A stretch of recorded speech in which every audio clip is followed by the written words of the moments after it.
제가 이제 도연되고 나서 2022년 한 11월쯤에 도정 질의를 한 적이 있어요. 그래서 이제 그 도정 질의를 준비를 하면서 정말 많이 준비했는데, 준비하면서 이제 영상을 시청하고 그 당시에 제가 되게 벅차오르는 감정에 살짝 울컥했던 그런 상황들이 있었거든요. 근데 그 상황을 많은 의원님들과 김동연 도지사도 그거를 다 기억을 해주시고 계신 거예요. 저는 너무 감사한 게 그 상황이 지금의 이런 부분들을 만들었지 않았을까라는 생각을 하거든요. 왜냐면 시작이 그런 그 출생신고 되지 않은 아이, 그러니까 결국 유령아동이라고 얘기를 하는데 그 아이들이 지켜지지 않고 있다. 그 아이들을 우리가 보호하지 않고 있다라는 그 호소가 많은 의원님들과 김동연 도지사를 비롯한 많은 집행부들에게 울림이 되지 않았나 이런 생각을 하게 됐고, 그 이후에 2023년도부터 이런 방법을 어떤 방식으로 조금 만들어 나갈까를 고민을 했어요. 그러면 우리는 콜센터의 방향으로 만들어 보자. 그러니까 경기도형 베이비박스는 조금 더 다르게 만들어 보자. 라는 것들을 같이 준비를 하면서 제가 말씀을 드렸죠. 이번에 빨리 수업 이제 진행을 해야 된다. 그래서 2023년 추경을 통해서 예산을 담았고, 그때부터 이제 사업이 시작이 된 거죠. 위기 임산부 콜센터 같은 경우에는 대부분 출산을 하기 이전에 고민을 해요. 내가 출산을 해서 아이를 키울 수 있는지 없는지, 내가 이 아이를 출생신고를 할 수 없는 그런 상황들이 있고, 하지만 이 아이는 출산을 해야 되는 그런 상황 속에 놓인 이런 경우에 도움이 필요한 경우들이 많거든요. 혹시나 내가 아이를 키울 마음이 없다 하더라도 설득하는 과정이 필요할 수도 있고, 이 아이를 키울 수 있는 환경을 만들어주겠다라고 지원받을 수 있는 여러 가지 상황들을 제안해주는 것들도 필요해요. 그리고 경기도의 시스템이 그렇게 구축되어 있는 것들도 있고요. 그런 것들을 이제 위기 임산부 콜센터에서 제공을 하기도 하고, 대부분 가장 중요한 것들이 자신을 알려지지 않기를 원하는 경우가 많아요. 내가 위기 임신을 했다는 사실을 알리고 싶지 않은 부분들이 많기 때문에 익명으로 상담을 받을 수 있게 해주는 거죠. 그리고 이후에 이제 출산하거나 이런 과정 속에서도 좀 도움을 줄 수 있는 그런 역할을 하기 위해서 위기 임신을 했을 때 먼저 누군가 도와줄 사람들이 필요하잖아요. 그럴 때 먼저 도움을 받을 수 있는 창구를 만들고자 위기 임산부 콜센터를 시작을 하게 된 거예요. 근데 하루에 그럼 몇 건 정도 연락이 오는 거예요? 보통 하루에 전화 오는 건수는 한 20여 건 정도가 오는 경우도 있는데, 그거는 초기 상담에서 오는 전화이고요. 초기 상담 외에도 저희가 계속적으로 사례를 관리를 하려고 하면 보통 한 상담원당 기본적으로 20-30건 이상씩은 계속적으로 전화 상담을 진행하고 있습니다. 가장 중요한 건 엄마가 가장 키우는 게 가장 좋은데, 네. 그렇지 않게 어떻게 보면은 자기의 그런 비밀이나 이런 것들을 보장해달라고 하면서 상담을 오는 경우들도 많이 있을 것 같아요. 그래서 아직 부모님이 모르시는데 친구들한테 안 알렸으면 좋겠는데 어떻게 해야 될지 모르겠어로 전화가 오시고, 그러면 양육과 출산에 대한 질문을 하시거든요. 근데 그럼 밝히지 않고 애를 낳을 수 있는 방법을 이제 그제서야 물어보시죠. 광명 위기 임산부 콜센터 같은 경우에는 저희가 임신한 위기 임산부한테 초점을 좀 맞췄어요. 그래서 내가 위기 임신을 했을 때 여길 통해서 도움을 받을 수 있는 루트들을 마련해달라고 요청할 수 있는 그런 부분들을 저희가 담았고요. 그렇기 때문에 익명으로 상담을 받을 수 있고, 또 출산 과정이라든지 아니면 아이를 보호할 수 있는 그런 루트들이 경기도에는 정말 많이 있거든요.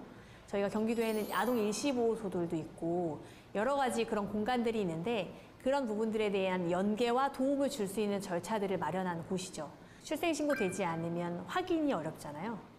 아이가 현재 지금 존재하는지 안 하는지 행정상으로 확인이 어려운 이 아이들을 얘기하고 있고요. 유령아기는 얼마나 있는지 명확하게 조사할 수 없는 게 사실이에요. 지금 현재 유령아기에 대해서는 보호출산제에 관련된 특별법안이 국회를 작년에 통과를 했어요. 그래서 그게 시행일이 이제 7월부터 시행이 되는데요. 내가 출산을 할 때 익명으로 출산을 할 수가 있어요. 원래는 익명으로 출산을 병원에서 할 수 없거든요.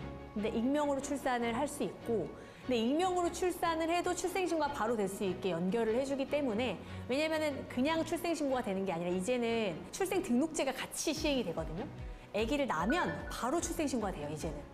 병원에서 바로 신청을 하기 때문에.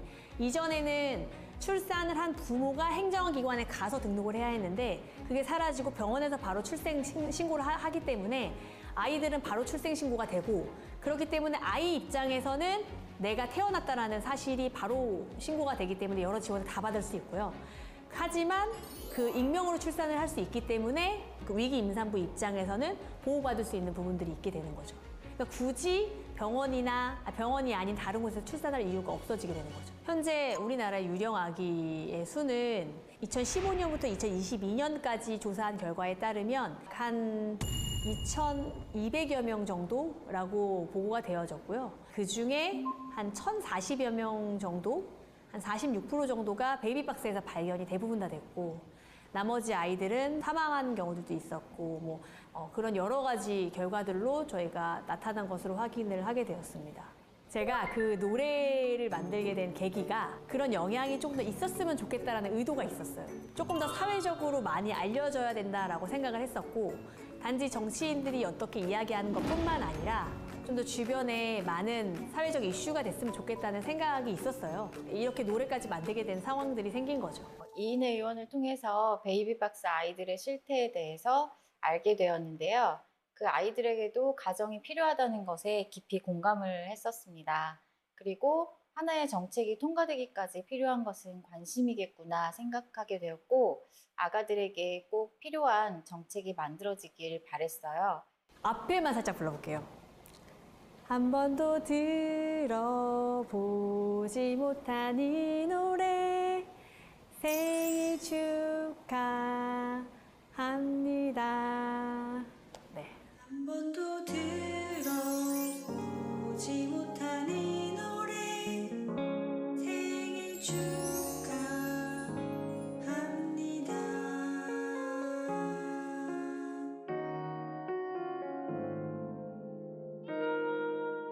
한중 입이 따스했죠. 내 우주는 하나였죠. 떠나지 마요. 제발 날 지켜줘. 나에게 유일한 내 우주가 되어줘. 생일 축하합니다. 생일 축하합니다.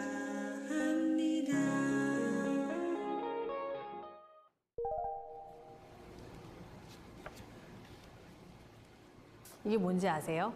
이거는 양육비를 보내지 않고 있는 친부에게 보내는 체납 고지서입니다. 이걸 제가 왜 가지고 왔냐면요. 양육비를 이행하지 않고 계신 친부들이 많이 계시기 때문에 그런 부분들에 대한 약속을 좀 지켜달라고 제가 이것을 오늘 가져와 봤습니다. 제가 지난번 5분 발언을 통해서 인지청구라는 이야기를 했었어요. 근데 인지청구 소송이라는 것은 뭐냐면 친부가 임신을 한 그 미혼모에게 이 아이가 내 아이가 아니야 라고 얘기했을 때 유전자 검사나 이런 것을 통해서 이 아이가 너의 아이가 맞아 라고 하는 그 청구하는 소송을 이야기를 해요. 그래서 이 아이가 너의 아이가 맞아 그러면 이 친부는 양육비를 이 친모에게 줘야 될 의무가 생기게 되거든요. 그래서 그런 부분들에 대해서 소송 비용 지원이라든지 이런 절차들을 좀 도움을 줬으면 좋겠다 이런 이야기들을 꺼낸 적이 있습니다. 양육비 이행에 대한 법적 보장이 약할 뿐만 아니라 미혼모가 친부에 대한 인지 청구를 하는 것조차도 현실적으로 어렵습니다. 이러한 어려움은 2021년 한부모 가족 실태 조사에 양육비 긴급 지원 확대, 미이행자 처벌 강화 요구가 높게 나타난 것으로 알 수 있습니다. 초선이지만 제가 의원이잖아요. 그러니까 초선이지만 의원이기 때문에 어떠한 부분들 상관없이 이야기해야 되지 않을까라는 생각을 합니다. 가장 힘들었었을 때는 사실 미안한 부분들이 제일 커요. 그러니까 가족들한테 미안한. 왜냐면은 제가 속한 지역이라든지 아니면 의회에 이런 일들을 하면서 더 가족들한테 더 같이 살피고 돌봐야 되는 부분들에 대해서 더 많은 부탁을 해야 되고 더 많은 도움을 요청해야 되는 상황이 될 수밖에 없어요. 엄마의 역할이라는 게 그렇고 또 아내의 역할이라는 게 그렇잖아요. 그렇기 때문에 그런 미안함이 가장 크고 그랬을 때 가장 힘듦이 있죠. 그리고 좀 아이들이 어렸을 때 그런 모습들을 제가 담아갈 수 없다라는 아쉬움도 좀 있고요. 우리 아이도 가장 잘 키우는 것도 중요하지만 이 아이들이 살아갈 세상이 아름다워지게 하는 역할 속에 제가 있는 거잖아요. 저희 딸이 이렇게 얘기를 한 적이 있어요. 엄마는 의원을 왜 해? 물어봤거든요. 다른 엄마들은 아빠가 나가서 더 일을 열심히 하고 엄마는 집에 있어. 그런데 엄마는 왜 맨날 나가? 이런 얘기를 한 적이 있어요. 너희들이 살아갈 그 미래가 조금 더 좋게 만들기 위해서 엄마가 어떤 목소리를 내는 거야. 그렇기 때문에 이 모든 일에 너희들이 있어. 이렇게 얘기를 했거든요. 그래서 그런 부분들이 좀 가장 큰 어려움이기도 하지만 좀 보람찬 부분들이기도 한 것 같아요. 저에게 이런 기회를 주셔서 너무 감사드리고요. 경기도가 더 좋아지게, 경기도에 있는 아이들이 좀 더 행복하게, 그리고 경기도민 분들이 아, 내가 참 잘 뽑았다. 이런 마음을 느끼실 수 있도록 최선을 다해서 열심히 하겠습니다. 초심을 잃지 않겠습니다. 선택의 후회가 없으시도록 열심히 하겠습니다. 괜찮나요? 다시 할까요? 라라라라